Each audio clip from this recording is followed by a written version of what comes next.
Πρώτον, η τομή έγινε σχεδόν παράλληλα με το έδαφος. Η τομή πρέπει να έχει πάντοτε κλείσει προς τα κάτω. Να σχηματίζει μια μικρή γωνία για να απορρέει η βροχή. Να μην στέκεται εδώ και σαπίζει μέσα το ξύλο. Δεύτερον, δεν αφήσαν τακούνι αρκετό. Και έγινε και το χειμώνα και δεν επουλώθηκε, δεν σχηματίστηκε επουλωτικός ιστός. Τώρα, κόβοντας όμως αυτά, πέταξε ένα δέντρο, το δέντρο ένα κλαδί. Αυτό λοιπόν μπορεί να αποτελέσει τον κεντρικό κορμό. Και από εκεί και πέρα να αφήσουμε ένα βραχείο να αυτόνε και ένα βραχείο αυτό με τα παρακλάδια του 2. Αυτό λοιπόν μπορεί να κόψουμε αυτό επίσης, έτσι. Τώρα αυτό το πριόνι που βλέπετε είναι ιαπωνέζικο. Βεβαίως δεν είναι από τα καλύτερα, είναι μέσης κατηγορίας, μέτριας ποιότητας. Αυτά τα ιαπωνέζικα είναι διπλής κόψης και κόβουν πάντοτε προς τα μπρος, ποτέ δεν προς τα πίσω. Δηλαδή πάντοτε γίνεται αυτή η κίνηση. Ποτέ δεν κόβουμε προς τα μπρος όπως κόβουν και κόβεις πολύ χαλαρά γιατί κόβουν μόνο τους. Αυτά τα πριόνια λοιπόν όταν κάνετε τομή είναι απολύτως λία. Ενώ τα παλιά τα πεζότα γαλλικά και κάτι άλλα που δεν είναι διπλής κόψης κάνουν επίπεδα. Και όταν κάνει επίπεδα η πληγή δεν πουλώνεται καλά. Επομένως χοντρές πληγές με ιαπωνέζικα πριόνια, να κάνουμε και διαφήμιση στους πατριώτες του Φουκουόκα, και αυτά βέβαια να κόψουμε τα κλαδιά.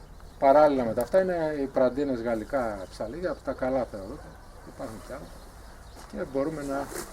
Εδώ λοιπόν αυτά τα κλαδιά αυτού του τύπου τα κόβουμε οποιαδήποτε εποχή του χρόνου, έτσι. Και από εκεί και πέρα τα χοντρά κλαδέματα γίνονται αυστηρά την περίοδο της άνοιξης. Τα καρποφόρα είναι όλα αυτά τα κόκκινα, όλα αυτά θα γίνουν καρποί. Εδώ δηλαδή δίνει ροδάκινα, έχει 2 είδη ματιών, είναι αυτά που είναι ανθοφόρα και καρποφόρα και τα άλλα που δίνουν μόνο βλαστάρι. Τα άλλα τα κόβουμε, τα κλαδεύουμε. Εδώ ας πούμε αυτό θα το κόβω, έτσι. Γιατί συμπίπτει με αυτό. Τα άλλα όλα λίγο πολύ θα τα άφηνα. Αλλά σιγά σιγά αυτό ας πούμε θα μπορούσε να αφαιρεθεί. Και αυτό θα μπορούσε να αφαιρεθεί. Για να έχουν καλύτερο αριθμό. Αλλά τώρα επειδή δεν υπάρχει κανένα πρόβλημα, τα αφήνουμε όπως έχουν. Τώρα αυτό που κάνουμε εμείς είναι ότι όταν έχει 10 ροδάκινα, 15, τα αφαιρούμε, αφήνουμε 2-3 και γίνονται μεγάλα. Δεν τους κάνουν ορμόνες, μην φοβάστε. Στα μήλα κάνουν ορμόνες. Αλλά στα ροδάκινα ευτυχώς δεν τους έχει πιάσει τραβάκι. Απλά κάνουν αυστηρό αρέωμα. Τώρα, εδώ το δέντρο αυτό μπορούμε να κάνουμε πια κλάδε μόνο σε επίπεδο βραχιώνων. Δεν μπορούμε να κάνουμε μεγάλες επεμβάσεις. Αν δεν ξέρετε είτε στην ελιά είτε σε οποιοδήποτε άλλο δέντρο τι να κάνετε, κόψτε όλα τα ξερά. Εάν κάνετε ένα κλαδοκάθαρο τα ξερά, ήδη έχετε κάνει μια σημαντική δουλειά. Και από εκεί και πέρα, στην ελιά συγκεκριμένα, να αποφύγετε να κόβετε συνέχεια τα λέμαργα. Δηλαδή να αφήνετε και ένα αριθμό λεμάργων τη δεύτερη χρονιά να καρποφορήσουν. Αυτά λοιπόν τα δέντρα, εδώ αυτό βλέπετε που πάει προς τα μέσα, το αφαιρούμε. Τα κλαδιά που, αν αυτό το λυγίσετε τώρα για παράδειγμα και πάει προς τις 90 μοίρες, θα αρχίσει να σας πετάει λέμαργα προς τα πάνω. Να για ποιο λόγο αυτά τα κλαδιά δεν πετάνε λέμαργα και πετάνε λέμαργα τα κλαδιά που είναι σε μια γωνία μεγαλύτερη από 50 μοίρες. Και επομένως το βασικό πρόβλημα δεν είναι να τα κλαδεύουμε, είναι να έχουν τη σωστή γωνία. Και αυτό είναι κάτι που πρέπει να το πετύχουμε από τα πρώτα χρόνια. Αυτό λοιπόν το δέντρο που φτιάχνουν στο φυτόριο, συνήθως τα κόβουν από πάνω και μετά παίρνουν το κυπελοειδές σχήμα. Αρθούμε λοιπόν εδώ σε ένα μικρό δέντρο, να δούμε πώς μπορούμε να το διαμορφώσουμε.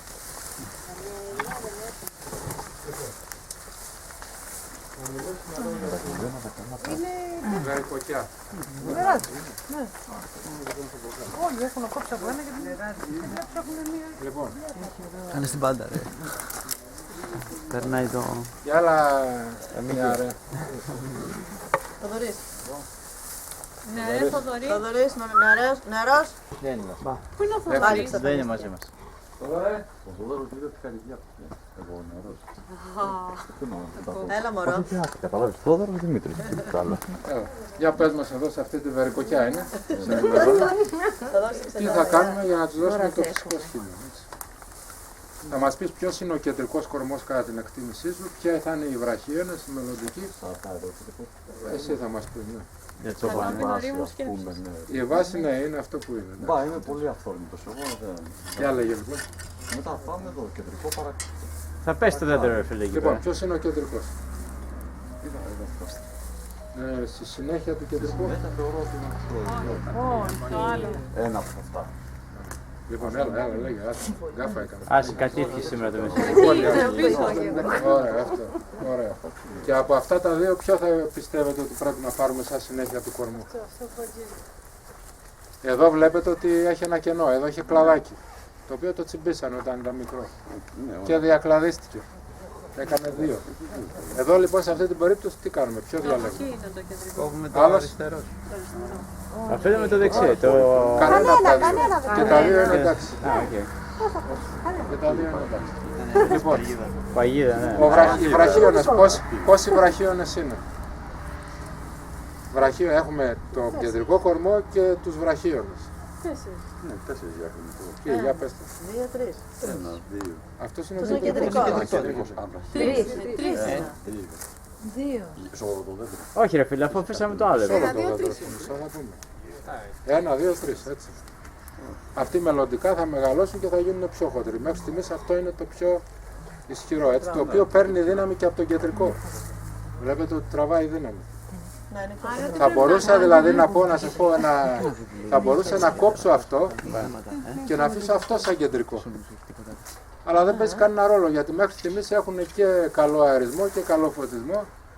Οπότε αυτό που κάνω είναι να κόψω τα ξερά κλαδιά. Να ξέρετε ότι η Ήρθε ο βερικοκιά. πρώτος ο Χώστης, κύριε Παναγιώτη, να ξέρετε. Ήρθε ο Ο Θοδωρής. πρώτος που έπρεπε να δοθεί και ο γνώστης. Ναι. Αυτό που βλέπετε το κλαδί είναι μια αρρώστια που λέγεται μονήλια, που χτυπάει τις βερικοκιές. Αυτή είναι μια πολύ σημαντική δουλειά να κάνετε στις βερικοκιές και στις ροδακινιές. Αυτή την αρρώστια την ξεχωρίζετε ως εξής. Κλαδί, λουλούδι και καρπί μουνιοποιούνται και μένουν κρεμασμένοι στο δέντρο. Και στα αμύγδαλα. Μπράβο. Αυτή η αρρώστια λέγεται μονήλια. Αυτή την αρρώστια λοιπόν είναι πολύ σημαντικό για να μην πολλαπλασιάζετε με τις βροχές, να καθαρίζετε τα νεκρά αυτά κλαδάκια. Παναγιώτη, στα μονοπύρινα δηλαδή πάει αυτό, δηλαδή. Στα πυρηνόκαρπα. Πυρηνόκαρπα. Λοιπόν, άρα λοιπόν αυτή είναι. Μονήρια. Εδώ τώρα κοιτάξτε τι Πώς έκανε. το καταλαβαίνεις τώρα Παναγιώτη, συγγνώμη τώρα. Είπαμε ότι αυτό είναι ένα ξερό κλαδί βέβαια. Ξέρετε, Ναι, ναι. είναι αφή, δηλαδή δεν υπηρετείται. Βλέπετε τα άλλα κλαδιά είναι ζωντανά. Α, οκ. Έτσι.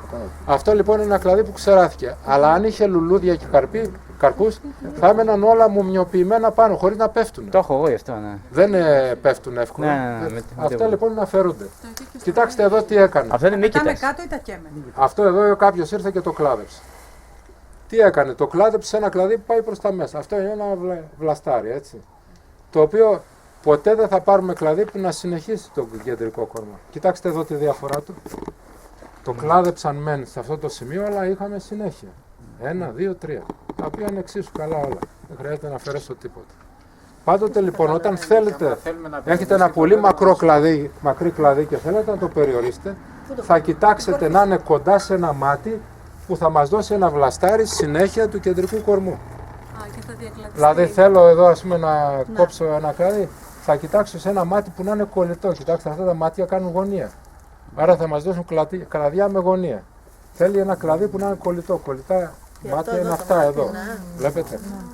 Άρα με αυτό το πολύ απλό τρόπο, είτε είναι ροδάκινα, είτε βερίκοκα, είτε κερασιές, είτε οτιδήποτε άλλο, μπορείτε να έχετε. Εδώ λοιπόν ποτέ δεν θα μας σχηματίσει συνέχεια. Αυτό το κλαδί κουτσουρεύτηκε για όλη τη ζωή. Ένα μικρό λάθος μπορεί να επηρεάσει την ανάπτυξη. Δηλαδή, άμα το κλαδεύαμε εδώ, πάλι το ίδιο θα ήταν. Έτσι δεν είναι, Όχι, πάλι θα σταματούσε. κανονικά θα έπρεπε να το κόψει σε ένα σημείο του κλαδιού που να έχει μάτι που να συνεχίσει. Ναι, αυτό δεν συνεχίζει, αυτό εννοώ. Όχι, Αυτό εδώ δεν συνεχίζει. Μα και να συνεχίσει, εδώ είμαστε. Όχι, δεν λέω αυτό. για παράδειγμα. Τώρα, Ένα παράδειγμα. Δεν έχει γιατί ό,τι κλαδιά ήταν να πετάξει, τα πέταξε. Από αυτό το κομμάτι. Τώρα δεν μπορείς να το ξανακόψεις. Να το ξανακόψεις πιο Πού, πολύ. δεν το έχω, κόψουμε δεν. πάλι, μπορεί να Εάν το είχε βάλεις κάποιο κλαδί Να προς μην τα είναι εδώ εδώ. έτσι που να πήγαινε λίγο αυτό Όχι θα εδώ. μπορούσε. Αλλά δεν έχει τίποτα. Που από εκεί Αυτό είναι ανοιχτό, αυτό είναι ανοιχτό, αυτό είναι. το τελευταίο μόνο. Μου φαίνεται με έτσι διαφυγό βέβαια. Όχι αυτά εδώ πετάνε. Όχι.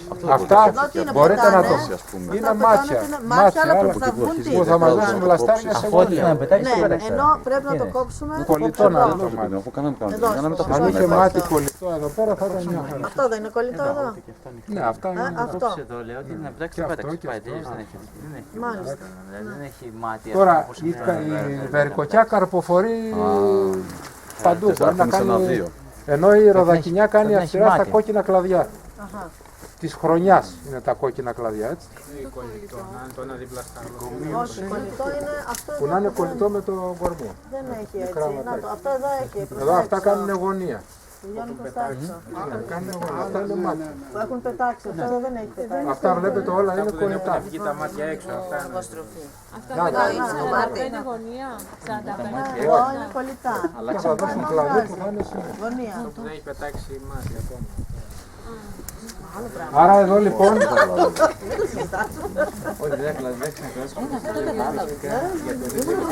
εδώ βλέπετε Δεν ισχύει να μου για ομάδα του Σικουρίου. Εδώ κόβουμε αυτό το τακούνι που είναι ξερό, έτσι. Αυτές οι τομές που κόβονται μικρές δεν χρειάζονται ούτε πουλόξ, ούτε κεριά, ούτε τίποτα. Κλείνουν μόνοι. Δεν χρειάζεται να ασχοληθείτε. Μόνο μεγάλες τομές, αν γίνουν για κάποιο λόγο α ή β το χειμώνα, θα βάλετε φυσικό κερί για να τις απολώσετε. Αλλά αν είναι άνοιξη, τότε θα κλείσουν μόνοι τους. Εδώ λοιπόν δεν υπάρχει κανένας λόγος να αφαιρέσει οτιδήποτε. Όλα αυτά τα κλαδιά μπορούν να δώσουν βερίκοκα. Έτσι. Μόνο αυτό μπορώ να αφαιρέσω, που είναι ανάμεσα στα δύο κλαδιά. Τα χοντράκια δεν έχει καμιά τύχη ποτέ να μεγαλώσει. Όλα τα άλλα μπορώ να τα αφήσω και τα ξέρω. Αλλά και τίποτα να μην πειράξω δεν πειράζει. Αυτή τη στιγμή δηλαδή αυτό το δέντρο μπορεί να προχωρήσει χωρίς καμιά ανθρώπινη επέμβαση. Τώρα ξέρετε κάτι, ότι όσο πιο πολύ κλαδεύετε, τόσο πιο πολλές αιστείες μόλυσης από μύκητες δουλεύει. Και η βερικοκιά είναι πάρα πολύ ευαίσθητη. Να προσέχετε επίσης να μην κλαδεύετε βερικοκιά χοντρά κλαδιά. Μπορεί να πάθει ένα φαινόμενο που λέγεται αποπληξία, που δεν μπορώ να το εξηγήσω επιστημονικά. Σοκάρετε το δέντρο. Αμυγδαλιές, βερικοκιές, κερασιές είναι τα πιο ευαίσθητα στο κλάδεμα πυρηνόκαρπο. Δαμασκηνιές και ροδακινιές αντέχουν περισσότερο. Θα έχετε προσέξει όλοι σας ότι εκρίνουν ένα κόμι, μια αρετσίνα. Αυτή είναι αντίδραση του δέντρου σε κάθε τι που το ζορίζει. Αρρώστιες είναι, έντομα είναι προσβολή, πολύ νερό, καθόλου νερό, ξηρασία. Σε όλα αυτά το δέντρο αντιδρά με αυτή την έκρηση κόμεως, ρετσινιού, η οποία είναι πουλωτική, είναι τραυματικό οξύ. Αυτό που βγάζει και το πεύκο όταν το πληγώνουν και το παίρνουν το ρετσίνι. Και είναι αντίδραση του δέντρου για να, σαν να σας λέει, κοιτάξτε κάτι μου κάνατε και έχω πρόβλημα. Δεν σημαίνει ότι πρέπει να αφαιρέσει την κόλλα και να το πασαλείψει που κάνουν οι αγρότες. Σου δείχνει, η κόλλα είναι προστατευτική αντίδραση. Άρα θα πρέπει να κοιτάξετε, μήπως το πότιζα πολύ, μήπως σαπίσαν οι ρίζες, μήπως του κλάδεψα δέντρο κλαδί χοντρό και το σοκάρισα, για να μπορέσετε να εξηγήσετε το πώς συνέβη αυτό το φαινόμενο. Και να μην το συνεχίσουμε. Και να αυτό το σώσουμε, συμβαίνει δηλαδή. ουσιαστικά Θα στις σταματήσει μετά το ρετσίνι. Τα γέρικα κάνουν τέτοια ιστορία. Όλα κάνουν. Όλα. Όχι, ενώ αν είναι γέρικο, Γέρο. απλώς είναι Ναι, γέρικο. ναι, αντιδρά και πάλι. Και μπορούμε να το σώσουμε. Αν έχει πρόβλημα νερό. Δεν το ας πούμε. αφήνουμε. Πώς το καταλαβαίνουμε. Ναι, γιατί είναι ζωντανό. Αυτό έχει μάτια ζωντανά. Σώνεται όταν έχει βγάλει πολύ ρετσίνη στη ρίζα. Εξαρτάται από το πρόβλημά του. Μπορεί να είναι άλλη μικρό, μικρό, μπορεί να μπορεί είναι και μεγάλο. Και να καταλάβεις ότι είναι το νερό. Και το κόψουμε. Λοιπόν, Θα σταματήσει. θα έρθουμε εδώ στην κοντούλα την αχλαδία, έτσι.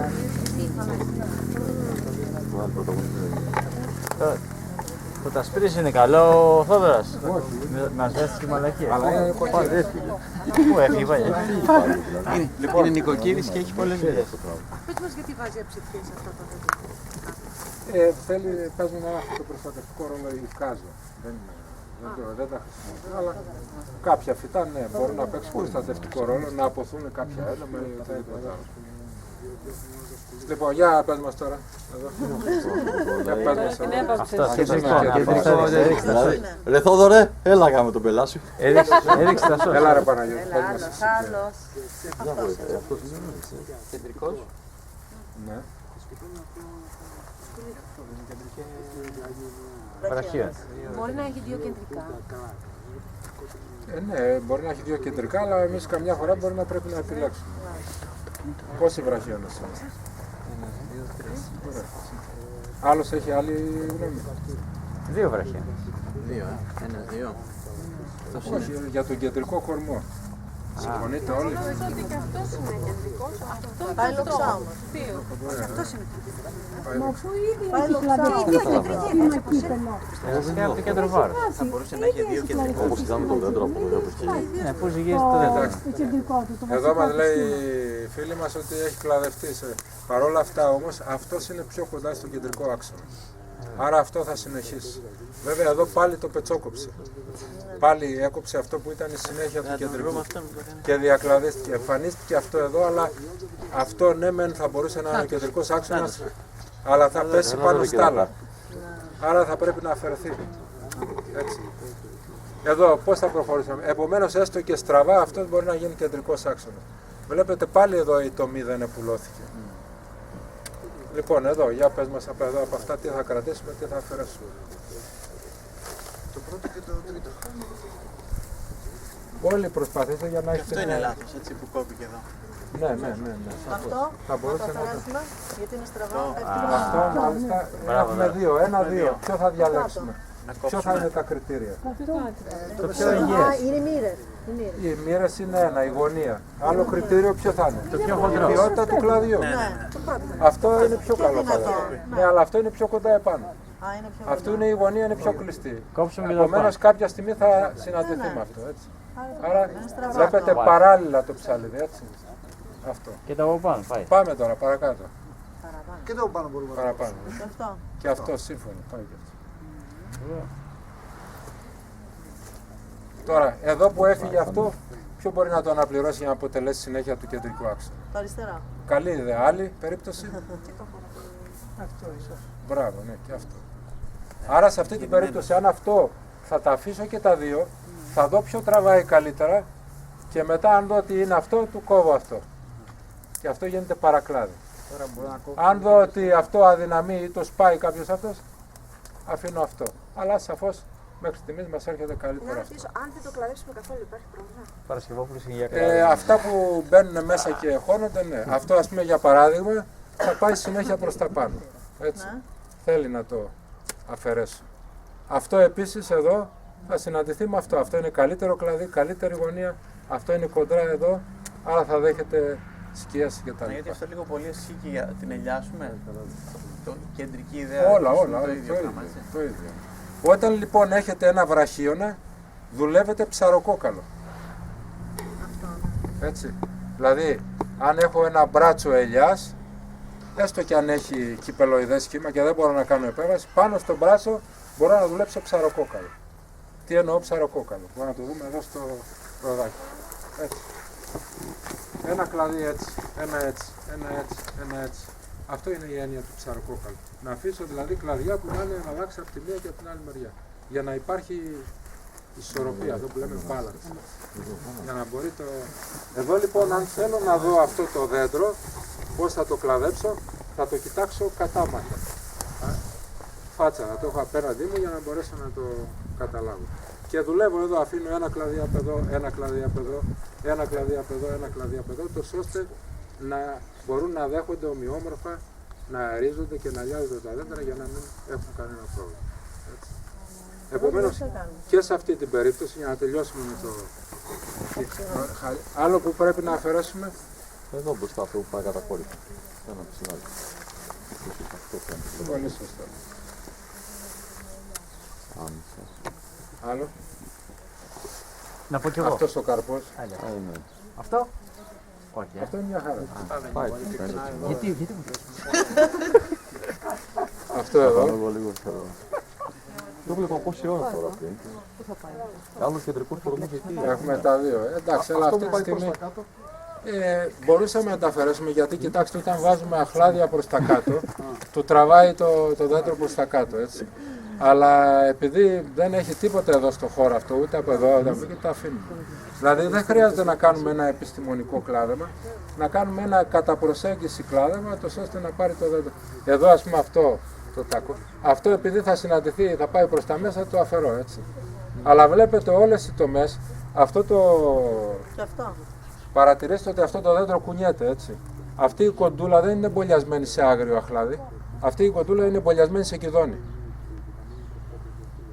Και αυτό το κούνημα μου δείχνει ότι το ριζικό του σύστημα είναι ψεύτικο. Αν ήταν αχλαδιά μπολιασμένη σε άγριο αχλάδι, θα ήταν ένα δέντρο που δεν κουνιόταν με τίποτα. Έτσι είναι όλα στα μέσα. Είναι ένα δέντρο που το κηδόνι το κάνουν, μπολιάζουν ποικιλίες αχλάδι, κρυστάλλι, κοντούλα κτλ. Γιατί βγαίνει πιο ζουμερό το αχλάδι. Κάτι άλλο, για όσους έχουν γκορτσιές, καλό είναι να μην μπολιάζουν ποτέ κοντούλες. Γίνονται στιφές. Αλλά μπορούν θαυμάσια να μπολιάζουν το κρυστάλλι, το βουτυράτο που λέμε, το τσακώνικο. Ποικιλίες γενικά χυμώδεις. Η κοντούλα δεν μπορεί να μπολιαστεί, μπορεί να μπολιαστεί και πιάνει τον πόλη, αλλά δεν θα μας δώσει ένα χυμώδες αχλάδι κοντούλα.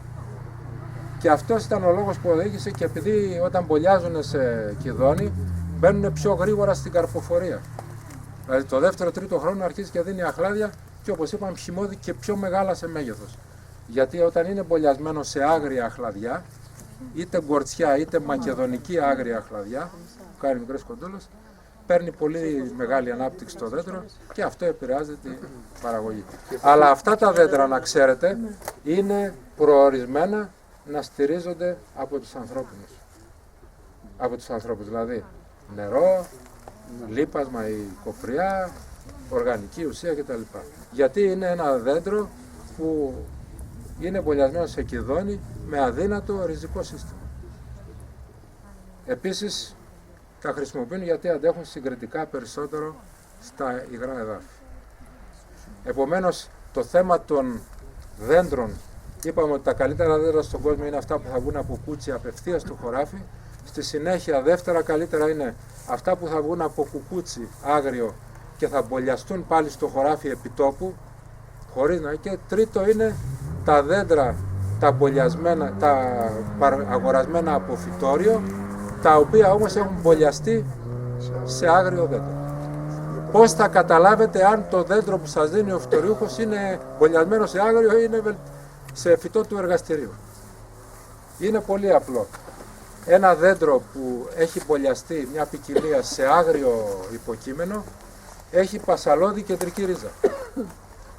Ένα δέντρο που είναι μπολιασμένο μια ποικιλία σε βελτιωμένο μερίστομα, όπως λέγεται, έχει ρίζες σαν μουστάκια. Δεν έχει κεντρική ρίζα, έχει λεπτές ρίζες που πάνε προς τα πλάγια. Αυτό θα σας δώσει μια απόλυτη αυτή ότι ο φυτοριούχος δεν μπορεί να σε πιάσει κορόιδα. Και επομένως ξέρετε ότι από τη στιγμή που θα έχει κεντρική πασαλώδη ρίζα και άλλες ρίζες πλάγιες, θα είναι ένα δέντρο μπολιασμένο σε άγριο. Δηλαδή όταν το πασαλώδη, για να το καταλάβουμε πώς είναι. Ωραία. Θα είναι σαν θα φαίνεται ο κορμός του και η ρίζα θα είναι προς τα κάτω. Όπως είναι εξαρτημένο που είπε προηγούμενος. Όπως είναι ανάποδα θα είναι το φυτό, έτσι, θα έχει κεντρικό κορμό. Η εποχή του μπολιάσματος.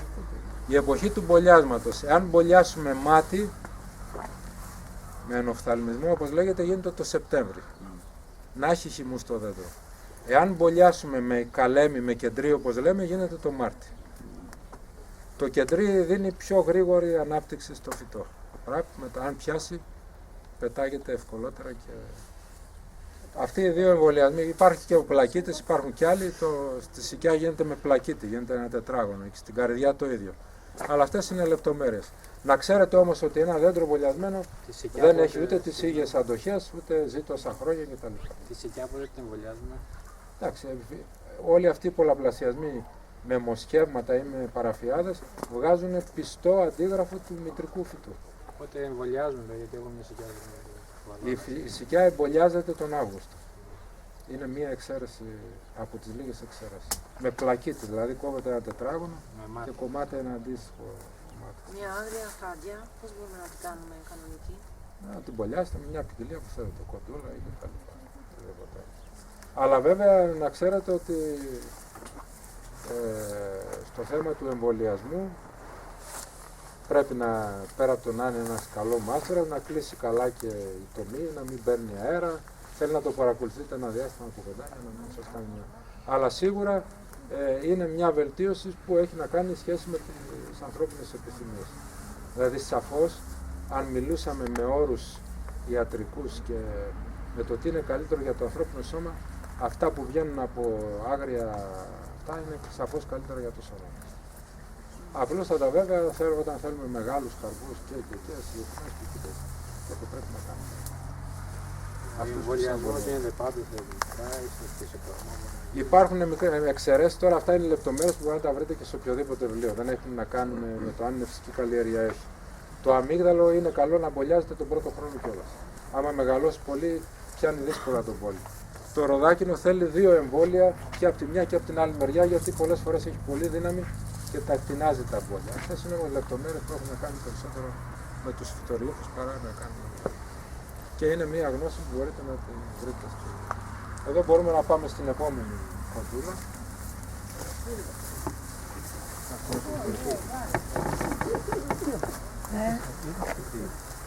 Αυτή λοιπόν είναι ένα κλάδι κατά 99% κρυστάλλι. Η άλλη ήταν κοντούλα. Το πώς το καταλαβαίνουμε είναι από το χρώμα των βλαστών. Θα προσέξετε ότι η βλαστή της κοντούλας είναι πιο καφέ, αυτή είναι πιο προς το πράσινο. Όταν είναι αχλάδι, κρυστάλλι, βεβαίως μπορεί να είναι και άλλη ποικιλία πάλι που είναι πράσινη, μπορεί να είναι σαν τα Μαρία και τέτοια, αλλά από τον τρόπο που μεγαλώνουν τα κλαδιά, η οπτική μου εμπειρία λέει ότι είναι κρυστάλλι. Έτσι. Εδώ βλέπετε λοιπόν ότι πάλι έχει αφαιρεθεί ο κεντρικός κορμός και απ' εδώ. Λοιπόν, εδώ σε αυτή την περίπτωση τι μπορούμε να περιμένουμε. Είναι μια καλή περίπτωση για να κλαδέψουμε, είναι ένα δέντρο που πραγματικά χρειάζεται πολλές επεμβάσεις. Βλέπετε τις τομές εδώ, εδώ έσπασε, δεν κόπηκε σωστά με τον πριόνι, δεν επουλώθηκαν. Εδώ άφησε τα κούνη ενώ πρέπει να το κόψει πιο κοντά. Εδώ το κόψε παράλληλα με το έδαφος, δεν επουλώθηκε, πρέπει να το κόψει με κλίση και ούτω καθεξής. Όλα αυτά είναι λάθη που γίνονται πάρα πολύ συχνά και στην ελιά και σε όλα τα άλλα. Εδώ βλέπετε το κόψε από πάνω ενώ ήταν ο κεντρικός. Όλα έχουν γίνει χωρίς καμία συγκεκριμένη φιλοσοφία, έστω και κλαδευτική. Λοιπόν.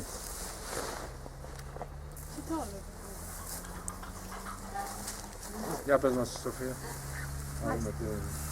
Τι κατάλαβα, ποιος είναι ο κεντρικός. Ποιον μπορούμε να πάρουμε σαν κεντρικό. Αυτό. Αυτό δεν μπορούμε. Αυτή τη στιγμή δεν υπάρχει κανένας κεντρικός. Να πάρουμε κεντρικό σε Οτιδήποτε. Από εδώ θα ήταν ο πιο καλός κεντρικός. Έτσι, για να μπορέσουμε. Τι σημαίνει ο κεντρικός? Όταν σχηματιστεί ο κεντρικός, το δέντρο φεύγει πολύ πιο γρήγορα σε ανάπτυξη. Δεν είναι θέμα να κάνουμε τώρα να φιλοσοφήσουμε για το δέντρο και να αποφασίσουμε για το δέντρο.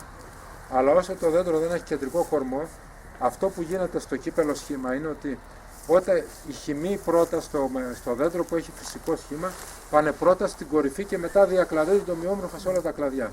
Εδώ φτάνουν σε αυτό το σημείο και αρχίζει ο ανταγωνισμός. Βλέπετε ότι αυτό το κλαδί όσο περνάνε τα χρόνια θα γίνεται πιο χοντρό και αυτά θα πιέζονται ακόμη περισσότερο. Αν κόβαμε αυτό το κλαδί τώρα και το βλέπαμε, θα βλέπατε ότι στην τομή του είναι καφέ.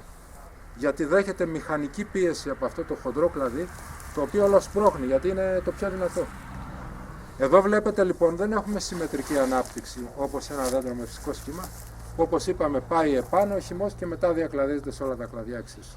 Εδώ με το που φτάνει σε αυτό το σημείο αρχίζει ο ανταγωνισμός. Γι' αυτό το δέντρο αυτό χάνει πολύ σε ανάπτυξη όταν του κόβουμε το κεντρικό κορμό. Προσδοκούμε λοιπόν ότι κάποια στιγμή μπορεί από εδώ να πετάξει κάποιο κλαδί δυνατό και να σχηματίσει το κεντρικό. Μπορούμε όμως να κάνουμε επεμβάσεις εδώ σε όλα αυτά τα κλαδιά. Λοιπόν, πρώτον αυτό. Αυτό θέλει να κοπεί γιατί θα ξεραθεί, μπορεί να γίνει αιστεία να μπουν ξυλοφάγα έδωμα και να μας δημιουργήσουν πρόβλημα. Εδώ επίσης υπάρχουν επεμβάσεις. Μπορείτε να πείτε τι θα αφαιρέσουμε. Για λέγε Σοφία.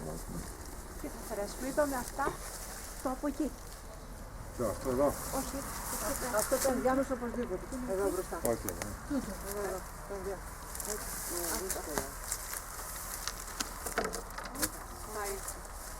Πάει και αυτό το φάνε. Ωραία, τώρα κράτα το σαν βέργα να μην δες τι να το. Λοιπόν, αυτό εδώ δεν πρέπει να το φάμε. Αυτό εδώ όλο. Όχι, το μικρό, το Μέσα. το μικρό από πάνω. Το ενδιάμεσο. Που ενώνεται το ένα με το άλλο. Εδώ, αυτό εδώ. Όχι. Αλλά αυτό εδώ. Αυτό, ή Αυτά αυτό είναι θα φάμε δύο. ή εκείνο. Ή Έλα, αυτό εσύ ή κιόλας. εκείνο. Το πιο λεπτό. Εγώ λέω καλύτερα να, αυτό που πάει πέρα. Α, Γιατί δεν πρέπει να πάνε αυτό πάνω. στη γωνία έχει. Ποιο κεντρικό θα αφήσουμε.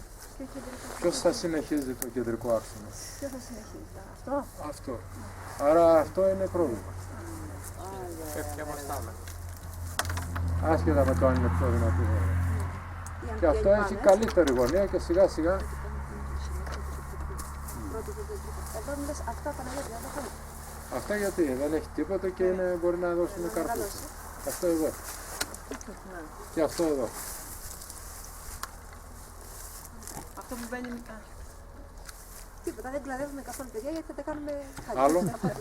Εδώ τελειώνει το άκρο. Και αυτό μπορώ να φέρω. Κατερίνα, εσένα θα πάρω να μου καλαδεύει το γραφείο. Κι άλλο. Θα έχεις πετύχει όλα. Πήγαινε πιο πάνω. Σωστό. Ναι.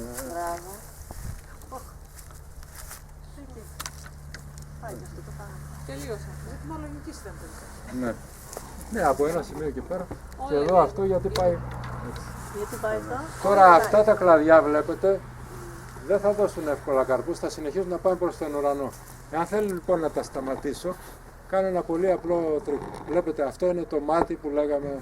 Αν θέλω να σταματήσω αυτό το κλαδί, το κόβω εδώ, σε ένα μάτι που είναι κολλητό. Του σταματεί εδώ. Οπότε θα πετάξει 2-3 κλαδιά, αλλά ήδη θα έχει σταματήσει η ανάπτυξη. Αυτό δηλαδή μπορείτε να το κάνετε, αν το κάνετε σε λέμαργα ελιάς και τσιμπάτε τις κορυφές, τότε θα διακλαδιστούν και τη δεύτερη χρονιά θα σας δώσουν καρπούς. Και έτσι δεν είσαστε υποχρεωμένοι να αφαιρέσετε όλα τα λέμαργα, που είναι και πολλή δουλειά και παράλληλα σοκάρει και το δέντρο. Και με αυτόν τον τρόπο την επόμενη χρονιά τα μετατρέπετε όλα τα λέμαργα σε καρποφόρα. Εντάξει. Αυτό λοιπόν είναι ένας πολύ απλός τρόπος να... Θέλουμε κι άλλο να Άλλο. Άλλο, λέγεται. Ναι, θα πάμε. Γιατί όχι.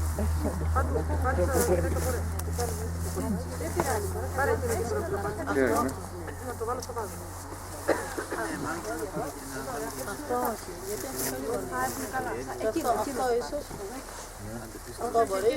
Πολλές φορές κοιτάξτε, αντί να κόβετε ένα κλαδί, μπορείτε να δοκιμάζετε να το ανοίγετε. Δηλαδή, βάζετε μία πύχη και μπορείτε να το κρατάτε έτσι, για να μην αφαιρείτε συνέχεια.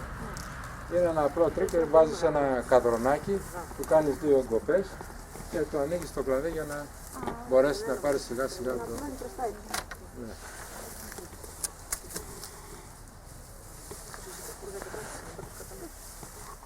Αυτό λοιπόν όταν κρατάτε το ψαλίδι και το σμπρώχνετε.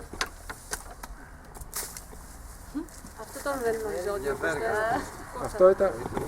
Όχι, έχει κλείσει. Αλλά εδώ δεν μας κόβουμε παράλληλα, δεν χρειάζεται να κάνουμε. Αυτό ισχύει για τις τομές που έχουν να κάνουν σε τέτοια σημεία. Έτσι. Λοιπόν, άλλο. Ωραία. Άρα λοιπόν,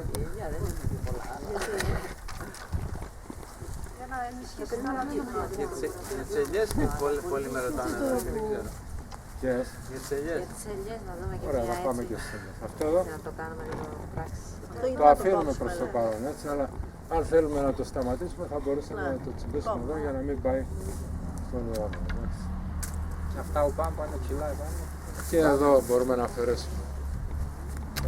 Εδώ με αυτά τα δύο τα κλαδιά τώρα τι γίνεται. Ποιο θα μείνει και ποιο θα φύγει. Το μεσαίο θα φύγει. Το μεσαίο εκεί, μεταξύ των Αυτό εδώ ή αυτό. Όχι, εκεί είναι εκεί, αυτό. Αυτό, ναι. Κατερίνα, τα έχεις πετύχει όλα. Έλα, πρέπει. Και από αυτά τα τέσσερα, τα τρία, Έλα, το πιο χαμηλό. αυτό εδώ Ναι. και αυτό, αυτά μπορούμε να τα τσιμπήσουμε για να τα σταματήσουμε, γιατί στη συνέχεια θα πάνε προς τα πάνω. Έτσι. Όχι, μπορούμε να περάσουμε και αυτό και αυτό. Αλλά μπορούμε να κάνουμε και αυτό που είπαμε. Να βάλουμε μια μικρή πύχη και να τα ανοίξουμε. Ώστε να μην αναγκαστούμε να τα αφήσουμε. Λοιπόν, άλλο διαβάσετε, παιδιά, περάστε. Είπα, δεν κάνουμε τίποτα και τελειώνω. Υλικότρια επέμβαση. Πηλιάζεις που φαίνεται. Η Κατερίνα τα κόβει όλα. Μένω πάλι μ' αρέσει. Και κόβει και τα σωστά. Θα το παίζουμε τρελή. Άλλη στο πρίο.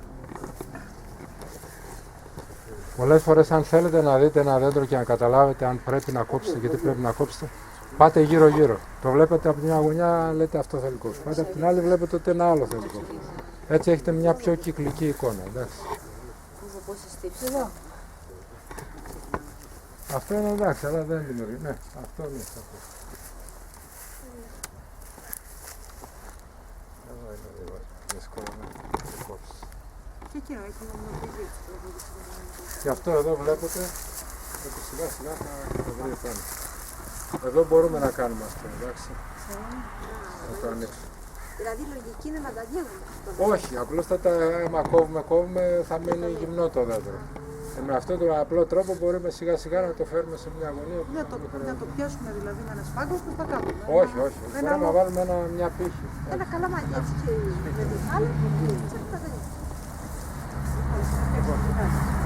Τώρα, εδώ όπως βλέπετε έχουμε ένα πορώνα ο οποίος είναι γερασμένος, έτσι. Τι μπορούμε να κάνουμε για να τον ανανεώσουμε. Θα μας πει ο Δημήτρης. Κόψουμε από τη ρίζα και καινούργια δέντρα. Είσαι πρώτη. Εδώ όλα αυτά τα δέντρα είναι γερασμένα. Λέτε για τα εσπεριδοειδή, όχι για το Και τα εσπεριδοειδή και όλο γενικά ο πορώνας. Θα το δούμε σαν σύνολο τον oporóνα. Αυτή η ροδακινιά είναι καλούτσικη. Εκείνη κρατιέται πάνω κάτω. Αυτή η βερικοκιά πάγει. Η αχλαδιά είναι καλούτσικη. Αυτή είναι μπολιασμένη σε άγριο υπόψη. Έτσι δεν είναι σε κηδόνι. Είναι άγριο αχλάδι. Τι θα πρέπει να κάνουμε για να μπορέσουμε να βελτιώσουμε αυτό τον oporóνα. Ένα αυστηρό κλάδεμα. Από κάτω. καλλιέργεια ποικίλια. Αυτό είναι ένα, ναι. Να σπείρουμε μια μεγάλη ποικιλία αυτών. Τι άλλο. Καινούργια δέντρα. Περισσότερα δέντρα, μεγαλύτερη ποικιλία. Ακακίες για να βελτιώσουν το έδαφος. Να τραβήξουν ωφέλιμα έντονα. Μεγάλη ποικιλία οποροφόρων δέντρων. Όταν δεν έχεις χώρο όμως ενδιάμεσα, Εδώ μπαίνουμε σε ένα άλλο σημείο που λέγεται αποστάσεις δέντρων κάθε πότε κτλ. Στη φυσική καλλιέργεια, άμα δείτε το κτήμα μου, μπορείτε να δείτε δέντρα στα 2 μέτρα απόσταση. Αυτό τι σημαίνει, ότι πολλές φορές θα αναγκάζονται να πάνε προς τα πάνω και να γίνονται ολοένα και πιο ψηλά. Αλλά ουσιαστικά τα δέντρα με τον ΑΒ τρόπο μπορούν να βρουν το δρόμο τους, χωρίς να αναγκαστούμε να κάνουμε αυτό. εμείς δεν μπορούμε να βρούμε μετά. Τώρα τι συμβαίνει με την πυκνή φύτευση. Αυτό που συμβαίνει είναι ότι έχουμε συνεχή αύξηση της οργανικής ουσίας. Όσο πιο πολύ σκιάζεται ένα έδαφος, τόσο λιγότερο εκτίθεται στον ήλιο. Ο ήλιος είναι αρνητικός παράγοντας, ο σκληρός ήλιος με υψηλές θερμοκρασίες. Άρα η πυκνή φυτεία μπορεί να βοηθήσει καθοριστικά στο να αυξηθεί η οργανική ουσία του έδαφους. Και αυτό ήταν κάτι που μελετήσαν και οι επιστήμονες και είπαν ότι όσο πιο πολύ σκιάζεται ένα έδαφος, τόσο πιο γόνιμο γίνεται. Αυξάνει ο αριθμός των μικροοργανισμών, των σκουλικών κτλ. Άρα λοιπόν σε αυτή την περίπτωση δεν έχουμε πραγματικό πρόβλημα. Και επομένως, εάν σε ένα ελαιόνα υπάρχοντα ή σε ένα οπορώνα υπάρχοντα σπείρουμε μια μεγάλη ποικιλία φυτών, ακόμη και αν οι ακακίες σκιάζουν και τα λοιπά εν μέρη, αυτό δεν δημιουργεί κανένα απολύτως πρόβλημα. Όμως Τα που φυτά παίρνουν δηλαδή ύψος τα δέντρα και είναι δύσκολη η συγκομιδή τώρα. δεν θα πάρουν ύψος. Λέμε ότι στη χειρότερη περίπτωση να συμβεί αυτό το πράγμα. Αλλά από εκεί και πέρα το σημαντικό είναι να εγκατασταθεί αυτή η μεγάλη ποικιλία χωρίς να σκεφτόμαστε ποιες είναι οι αποστάσεις των δέντρων. Σε ένα γόνιμο έδαφος και 10 μέτρα άμα βάλεις ας πούμε τις κερασιές, τις καλύπτει μέσα, κλείνουν σιγά σιγά τα δέντρα και από κάτω το ριζικό σύστημα. Σε ένα άγωνο και 5 μέτρα μπορεί να είναι μακριά σαν απόσταση. Είναι σχετικό δηλαδή η έννοια του χρόνου και του χώρου είναι μέσα από τον ανθρώπινο. Στη φυσική καλλιέργεια και η έννοια του χώρου και του χρόνου δεν υπάρχει. Όλα τα φυτά δηλαδή μπορούν να έχουν μια καλή υγεία ακόμη και αν είναι σε πυκνή. Σε περίπτωση παγετού που έχουμε καταστροφές, τι κλάδεμα θα κάνουμε εκεί? Δεν πειράζουμε τίποτα απολύτως. Απολύτως. Τίποτα. Δεν κάνουμε καμία επέμβαση μέχρι να αρχίσει να πετάνε την άνοιξη τα πρώτα βλαστάρια. Ποτέ μην ακούτε τους γεωπόνους που λένε κλαδέψτε ή κάντε ή τούτο. Δεν πειράζεται τίποτε μα τίποτα. Το παραμικρό φύλλο, το παραμικρό κλαδάκι το χρειάζεστε. Γιατί το δέντρο χρειάζεται Επίσης, όταν κλαδεύετε νεαρά δέντρα, πρέπει να σκέφτεστε ότι μειώνετε και τη φιλική τους επιφάνεια. Δεν μπορείτε να κλαδεύετε εσαΐ, έτσι. Επομένως, αυτό το πράγμα είναι πολύ σημαντικό, να μην τα πειράζετε καθόλου. Αυτή είναι μονιά εκεί πέρα τώρα. Που απάνω δείχνει ότι μαραίνεται. Τι συμβαίνει? Θα το δούμε, δεν είναι. Αυτό το δέντρο είναι ακτινιδιά, έτσι το βλέπετε εδώ. Κάτι που έχουν να κάνουν, όχι. Κάτι αναφορικά με τις ακτινιδιές. Εδώ είναι ξερό αυτό. Πιο πάνω. Εντάξει, δεν είναι. Και το άλλο είναι.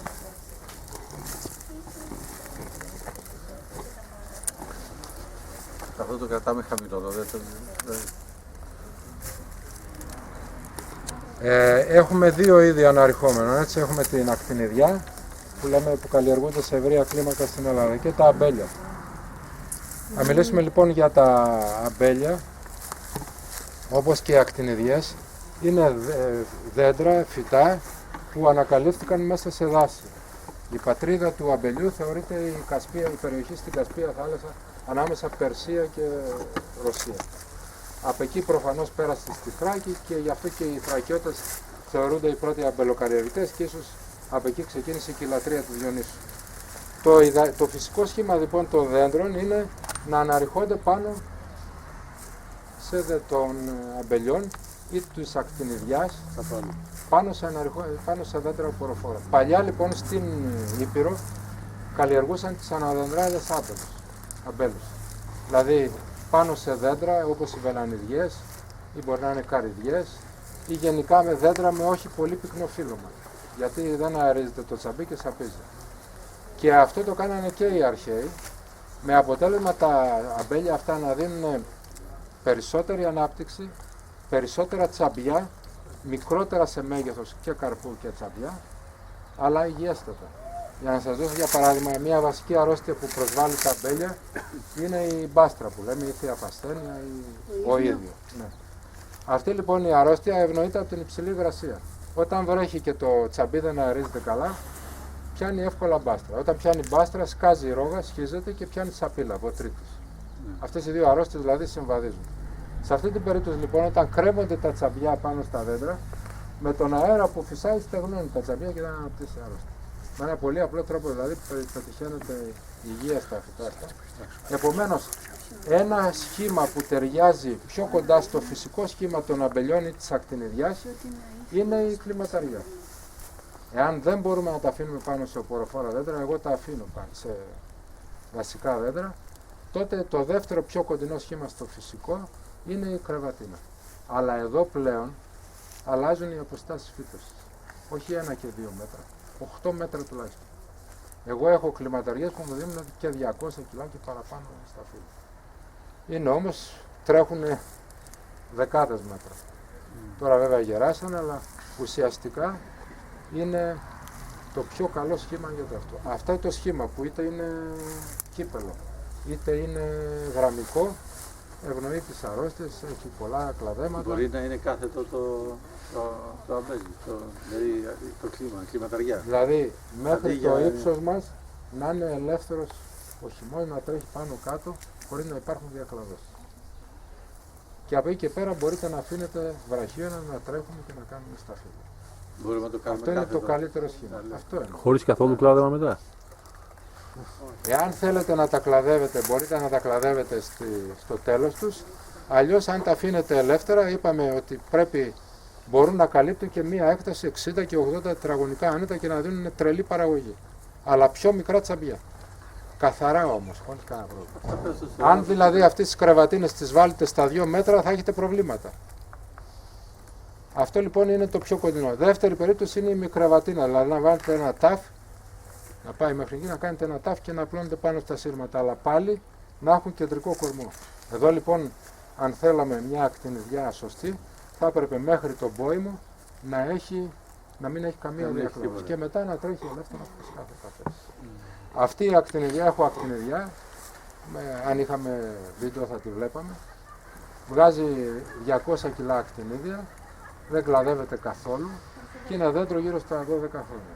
Δηλαδή πιστεύω ότι στα 20-25 χρόνια, γιατί η ακτινιδιάζει τουλάχιστον 60-70 χρόνια παραγωγικά, θα μπορέσει να ξεπεράσει τα 250 κιλά. Εδώ πώς θα μπορέσουμε να την κάνουμε αυτό? Αυτά ή Μπορούμε να τα κλαδέψουμε μπορούμε, τώρα? ναι, μπορούμε να κόψουμε εδώ Ναι. και να αφήσουμε αυτό να γίνει ένα πολύ ισχυρό βλαστάρι. Μπορούμε να την κόψουμε εδώ και να αφήσουμε αυτό. Μπορούμε και να αφήσουμε αυτά και να προχωρήσουμε κλαδεύοντας, αφαιρώντας αυτά. Εγώ, εάν ήταν νωρίτερα για τώρα χοντρό, θα διάλεγα αυτό για να το αφήσω να πάει κεντρικός κορμός. Θα το κλάδευα εδώ και μετά θα έπαιρνα ένα ενιαίο κορμό. Αλλά τώρα είναι ένα ισχυρό σοκ. Και κάτι που αφορά το κλάδεμα στα αμπέλια. Σας λένε μην τα κλαδεύετε τα αμπέλια όταν δακρύζουν. Είναι λάθος. Όταν δακρύζει πουλάνε γρηγορότερα. Άρα πότε είναι καλύτερα την άνοιξη να τα Τώρα κλαδέψουμε? μπορούμε να τα κλαδέψουμε. Βλέπετε ότι ήδη άρχισε να τρέχει. Ε? Όχι, και άρχισε να τρέχει, δακρύζει. Είναι μια καλή εποχή για να τα... Τώρα πρέπει να τα κλαδέψουμε. Ναι, ναι, μπορούμε να τα Αρχές ανοίξεις. Μπορούμε, ναι, να τα κλαδέψουμε. Τα δικά μου τα κτηνίδια ανεβαίνουν στα δέντρα πάνω περιστροφικά. Γιατί είναι επικίνδυνο τώρα να ρίξεις πάγο. Μου το σπάει. Να ρίξεις πάγο, μετά Ναι, γι' αυτό. να το κάψεις. Μπορεί να τα τσιμπάς εκεί που κάνουν έλικες για να σου δίνει από πάλι Μάρτιο ευθεία Αρχές ανοίξεις. βλαστάρια. Γιατί μετά δεν ρίχνει Εκεί που κάνει έλικες. Σταματάει να ρίχνει πάγους. Αυτά θα ξαναπετάξουν άλλα κλαδιά, αλλά θα είναι πιο δυνατά. Οι έλικες δηλαδή αδυνατίζουν το φυτό.